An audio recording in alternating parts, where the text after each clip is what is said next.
High alert activated for missing twins.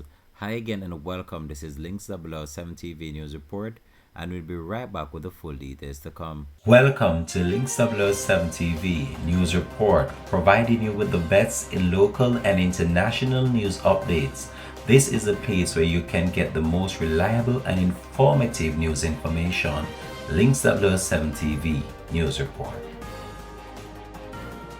Welcome back and thanks for joining us. This is Links 007 TV News Report.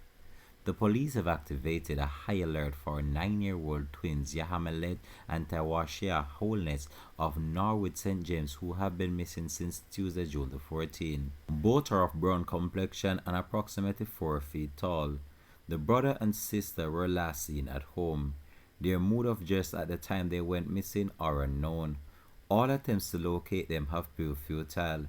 Anyone knowing their whereabouts is being asked to contact the Montego Hill Police at 876-952-8626, the Police 119 emergency number, or the nearest police station.